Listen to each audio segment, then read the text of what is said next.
And welcome back. Today we have the Roku Streaming Stick HD, and I recently did a video of some of the specs, the unboxing, what you get.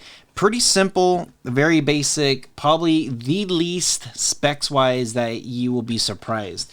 Half a gig of RAM, half a gig of storage. It's everything that I was looking at. I'm just like, really, like that? It's almost nothing. But today we're going to be looking at the home screen. We're going to be looking at some of the setups so that way you have the proper of everything based on your TV. Yeah, if you guys are brand new to the channel, consider subscribing, and if you're a returning subscriber, welcome back. I always try to get you guys here all the latest and greatest stuff. This is the brand new Roku streaming stick. So yeah, so we're just going to go straight into settings. You do have your network and you do have your remotes and devices. Just keep in mind, if you have your cell phone, you could actually have the remote set up on your cell phone device also. So yeah, you come here, you could do voice remote, you could add a different remote, tons of stuff here. For your theme, you could do, again, you got different theme packs, different wallpapers, screensavers, sounds.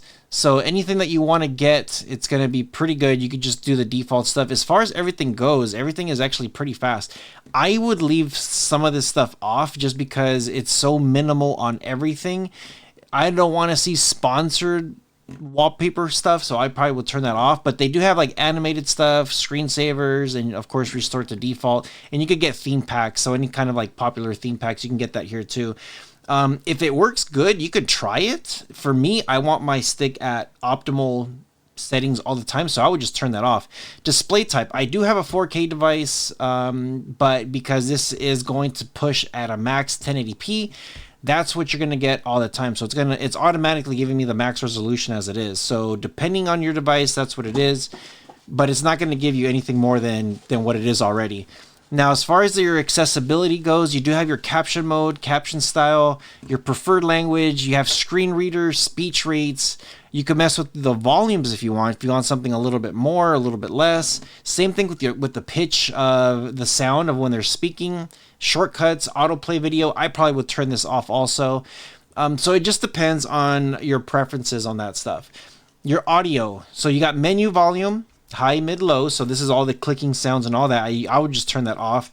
Audio preference, I'm set up at English. Preferred streaming format. It does have Dolby and DTS. I would leave it at auto just because I don't know what apps does what. So I would just leave it alone. It does have a digital output. So if you do have like a stereo custom, again, auto is good. That should be it. You could put a guest mode, so that way if they have their own subscription stuff, they could just log into their stuff and you're good. You do have your home screen, so you got recommendation roads, tile size. I like large size, so that way it's nice and big. You do have live TV, watch TV, or what to watch, featured free, daily trivia, sports, and shortcuts. And this is just based on my preferences when I initially set that up. So you do have your shortcuts, recommendations. So pretty nice.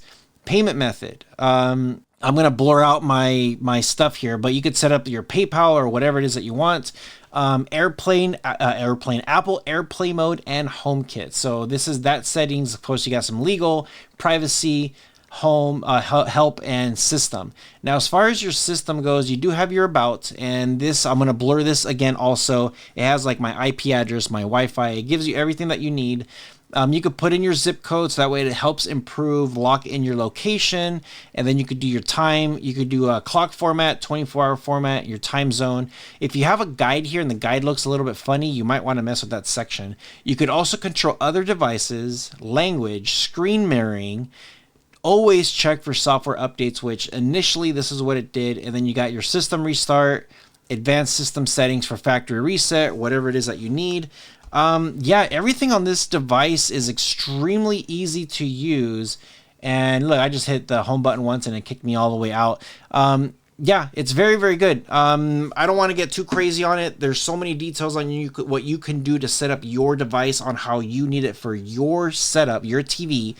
It's going to be different on mine. It's going to be different on yours. If you don't have a crazy gigantic 4K TV, if you have like a 65-inch or smaller, smaller than a 65-inch, I would say you would need one of the 4K Roku devices. This is the brand new basic device. So if you have less than a 65-inch TV, this device will be fine. If you have something a little bit more, a little bit like 65 or bigger, then you're gonna want their 4K version. But yeah, works good. Everything just based on the size and everything just works extremely smooth. So I'm actually really happy on how it is. Let me know what you guys think in the comment section below. I always try to get you guys here all the latest and greatest stuff. Hope you guys are doing well. With all that being said, you guys take care of each other, and I'll see you guys in the next one.